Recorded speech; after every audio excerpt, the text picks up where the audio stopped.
Welcome viewers of Zalangam Media. We are grateful to have your time, and we appreciate every supporter who continues to stand with us as we dig deeper into the realities shaping Northeast India today. This analysis brings you a full, uninterrupted, flowing exploration of the recent show cause notice issued to the NSCNK and its factions, and why this development is far more significant than it may appear on the surface.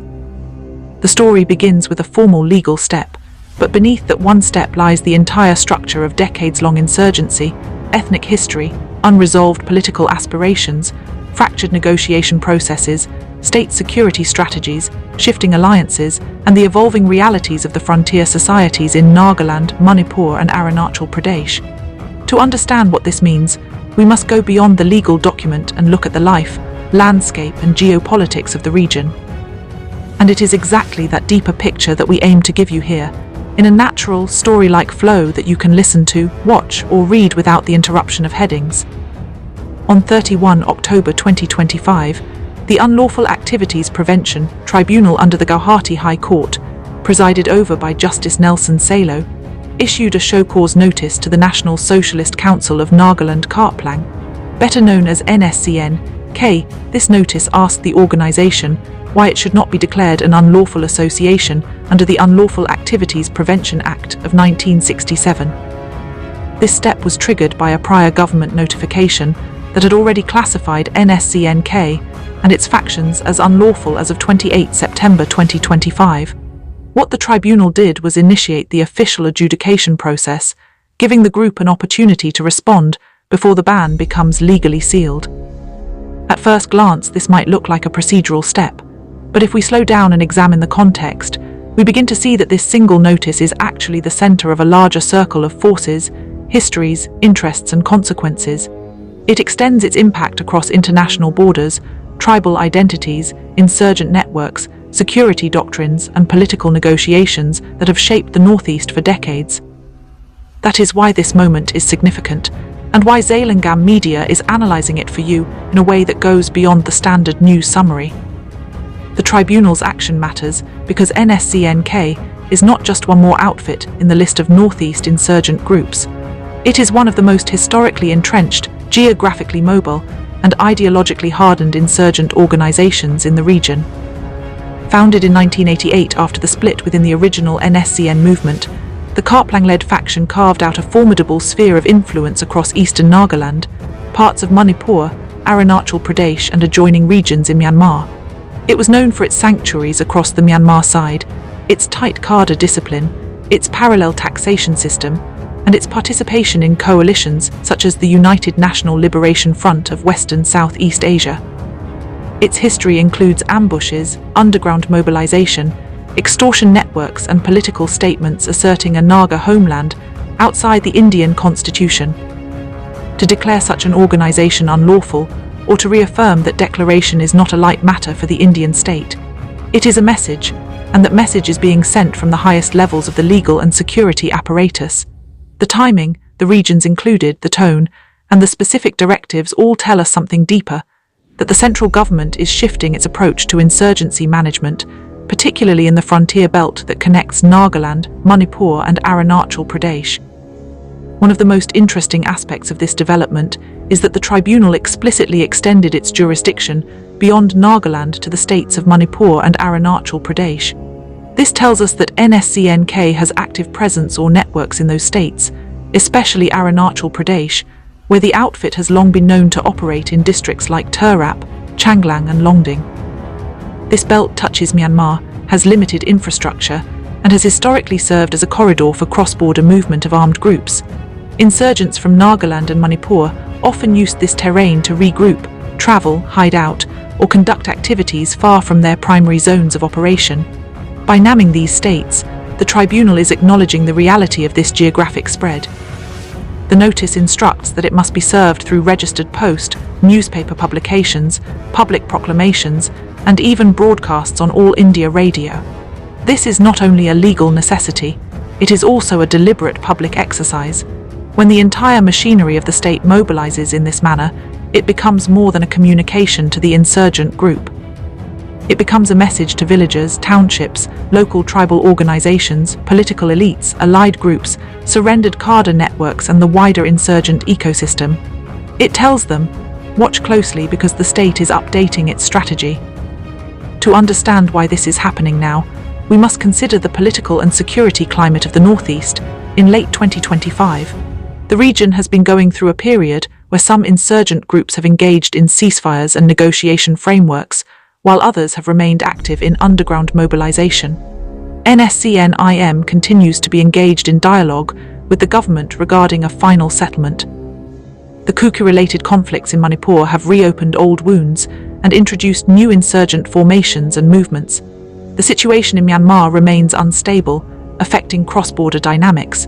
Arunachal Pradesh has become a priority frontier state due to its proximity to China and its growing infrastructural importance. In such a scenario, groups like NSCNK appear as loose ends that the government feels compelled to tie down clearly. For years, NSCNK has been outside the mainstream negotiation track, especially after abrogating its ceasefire with India in 2015. Since then, the group has had a fluctuating presence, sometimes weakened by internal splits, sometimes strengthened by regional alliances or shifts in the Myanmar political environment, but it has remained active enough for the government to consider it a persistent security concern. The present action to legally confirm its unlawful status can be seen as part of a coordinated national strategy to stabilize the Northeast by breaking the organizational backbone of groups that do not enter peace processes. The show cause notice is therefore not simply a court document. It is part of a new template. Instead of relying only on military operations or ceasefire negotiations, the state is placing legal pressure at the center of its strategy. The use of UAPA to restrict organizational structure, finances, communication channels, public mobility and recruitment becomes a powerful non-military weapon. When combined with intelligence operations and border stress, it can strain an underground network significantly. But the impact of this move cannot be understood only at the level of security forces and insurgents. It affects local communities who live in the shadow of these conflicts. Villages in Turap, Longding and Changlang face a delicate balance between state authorities and insurgent demands. In such regions, bans and legal actions can alter the dynamics of taxation, fear, allegiance, negotiation leverage, and day-to-day movement of people. Tribal populations often feel caught between two forces, and the direction in which they lean can depend on how the state handles follow-up measures. We must also consider the ethnic angle. The Naga issue has always been rooted in identity, land, cultural dignity, and territorial imagination. Any action against a Naga insurgent group inevitably has an ethnic dimension, intentionally or not. Communities may interpret it as an attack on the idea of Nagalim or on Naga political aspirations. Others may see it as a necessary step to end decades of violence and parallel governance. Still others may view it as a sign of favor towards certain factions at the expense of others. In multi-tribal states like Arunachal, where many local tribes have no ideological alignment with Naga insurgency, the reaction can vary widely from relief to suspicion. Now when we examine the broader Northeast, especially the Zeliangrong region, ZUF dynamics, and the ethno-political sensitivities surrounding Naga-Kuki Zeliangrong interactions, this move adds another layer. NSCNK's weakening could alter how alliances and rivalries shift. Influence over border villages or remote settlements may shift to other actors. Smaller groups may attempt to claim vacated pockets of authority. Political negotiations in Nagaland could be affected if NSCNK is removed from the picture legally, but retains underground influence. These consequences rarely unfold in predictable ways. Similarly, in the Assam-Nagaland border region and the adjoining districts of Manipur, insurgent influence often intersects with land disputes, identity claims, and political representation. Declaring one group unlawful can lead to temporary power vacuums that other actors try to fill. This may lead to fragmentation or to consolidation, depending on how communities respond. Arunachal Pradesh, meanwhile, has been undergoing a wave of governance, infrastructure, and security tightening. Reports from the region show the government focusing on road projects such as the Ladasali Frontier Highway, resuming air cargo operations at Doni Polo Airport, conducting jungle warfare medical courses, and addressing local administrative irregularities. These are not isolated events. They signal a comprehensive push to secure the frontier. A ban on NSCNK fits neatly into this larger pattern because insurgent presence has long been a barrier to free movement, road expansion, and state administration in border areas. There is a long-standing rule that security and development go hand in hand. When one strengthens, it often enables the other. If the state manages to reduce insurgent presence in these frontier districts, it can push ahead with roads, connectivity and border infrastructure more confidently. But if the state overplays its hand and alienates local communities, the opposite could happen. Development projects may face resistance or be compromised if locals perceive the state as ignoring their culture, autonomy or grievances. What is also interesting is how the tribunal's show cause notice intertwines with India's policy in Myanmar. The NSCNK has historically maintained camps in Myanmar's Sagaing region. The current political turmoil in Myanmar, with multiple armed groups challenging the military junta, has weakened the border's stability. Indian security planners have been concerned about insurgent groups taking advantage of this instability. A legal ban gives more weight to diplomatic and military engagements aimed at preventing cross-border sanctuary. India has been quietly working with Myanmar authorities whenever possible, although the junta's control is uneven. The ban reinforces India's stance that no insurgent group should be allowed to exploit the border. The next element worth examining is the tribunal hearing scheduled for 16 December 2025. That hearing is not merely a legal formality. It provides a stage for the Indian state to present evidence of NSCNK activities, including violence, extortion, recruitment, arms possession, and cross-border operations. NSCNK, if it responds at all, will have to defend itself against these allegations. History suggests insurgent groups rarely appear in person. They may send statements or they may ignore the process entirely. If they ignore it, the tribunal's declaration becomes almost automatic. If they respond, it will be in a political tone rather than a legal one. In either case, the outcome is likely to reaffirm the ban. The real question is how that declaration will be enforced on the ground.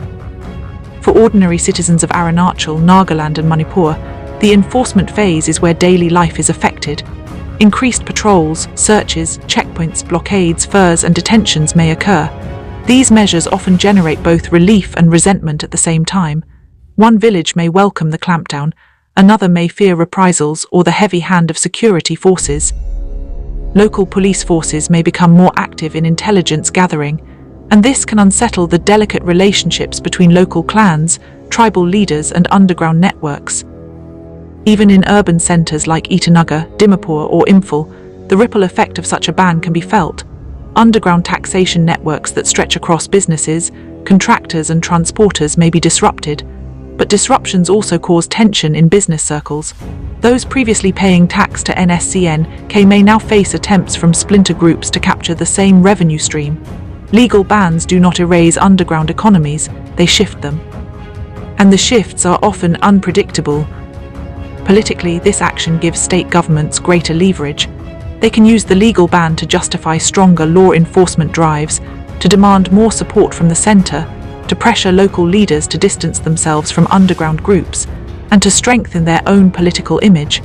This is particularly relevant in Nagaland, where political parties have historically balanced between underground influence and state governance.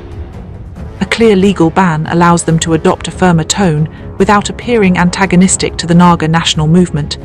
In Manipur, where tensions between Meitei and Kuki groups have dominated recent months, the move may also influence public narratives about insurgent legitimacy and state authority.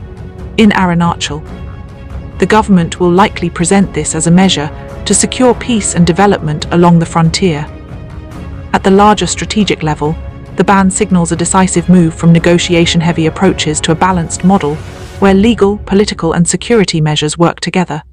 For years, India attempted to manage insurgency largely through ceasefires and talks, but experiences with stalled negotiations, factional splits and shifting alliances have convinced the government that legal strictness must accompany dialogue. A show cause notice reinforces the message that insurgent groups cannot expect unrestricted operational freedom even if they avoid high-profile attacks. One must also examine how this action will shape the broader ethno-political environment that includes Zeliangrong regions and the dynamics surrounding ZUF. The Zeliangrong movement, historically complex and rooted in the identity of Zim, Liangmai and Rongmei tribes, often intersects with but is not identical to Naga nationalist politics. A weakened NSCN-K may influence how Zeliangrong political assertion evolves. ZUF, which has its own history of conflict, internal division and attempts at negotiation, may read this as an indicator of how the state will treat insurgent organizations that do not fully enter mainstream processes. Depending on how sensitively the government handles tribal aspirations, this could either encourage political rapprochement or push some elements toward underground channels. Historically, when major insurgent groups are weakened, smaller ones sometimes rise to fill symbolic or territorial space. But if the state handles the environment well by engaging tribal leaders, promoting development and respecting cultural rights, the vacuum can instead be filled by civilian institutions. This is where the government's next steps will matter far more than the show cause notice itself. At the same time, one must acknowledge the risks. Heavy-handed crackdowns without community engagement can provoke resentment, especially in areas where insurgent networks have long roots. An insurgent group may weaken, but the sentiment behind it may still simmer. That sentiment can rebound later if governance gaps remain. For this reason, the state must ensure that legal enforcement is coupled with transparency, justice, and accessibility of administration. Another important consideration is that insurgent groups often adapt faster than the state predicts. They may rename themselves, reorganize into smaller cells, form alliances with unrelated groups, or leverage cross-border instability. They may intensify recruitment in response to bans, claiming that the government is repressing their political identity. They may use propaganda to gain sympathy. All this means that a legal ban is only one stage in a long game. The real effectiveness comes from sustained governance and community trust building. To understand the full weight of this development, one must place it in the long historical arc of insurgency in the northeast. For decades, this region has seen cycles of insurgency, suppression, negotiation, and fragmentation. Every decade brings new formations, new fractures, new alliances, and new ceasefires. Groups rise, fall, merge, split, or reinvent themselves. What distinguishes the present moment is that the state's approach is becoming more legalistic and structured. Instead of relying on ad hoc military operations or sporadic peace dialogues, the government is using legal instruments like UAPA tribunals to formalize its stance. This creates a documentary trail, judicial accountability, and clearer boundaries of authority. The notice issued to NSCNK is one of those formal markers that historians will likely refer to when studying the evolution of India's counterinsurgency and state building in the northeast. It represents a shift from the earlier era of ceasefire diplomacy to a more institutionalized model of conflict management. In conclusion, this show cause notice is not merely a legal formality. It signals a wide shift in northeast security, politics, and governance. It may reshape the balance of power among insurgent groups, influence ethnic politics, strengthen state control in frontier areas, accelerate development projects, increase law and order measures, and alter how communities experience everyday life in border districts. The true impact will depend on follow-through, sensitivity to tribal dynamics, and the government's ability to match security pressure with political engagement and developmental inclusion. With all this unfolding, Zeliangrong media will continue to follow the developments closely, analyze their implications deeply, and keep you informed with grounded insights from the field and from historical understanding. This is a pivotal moment for the region, and how it is handled will shape the political landscape of Nagaland, Manipur, Arunachal Pradesh, and the connected tribal regions for years to come. Disclaimer from Zeliangrong media: this analysis is for informational and educational purposes only. It does not endorse any organization, ideology, or armed movement. It does not advocate violence. It reflects a research-based and journalistic interpretation of publicly available information. Viewers are encouraged to examine multiple sources and maintain a critical perspective. Zeliangrong media respects all communities of the Northeast and acknowledges the sensitive political, ethnic, and historical contexts involved. For more in-depth analysis, reports, and visual explainers, kindly subscribe to Zeliangrong media and stay connected with our upcoming content.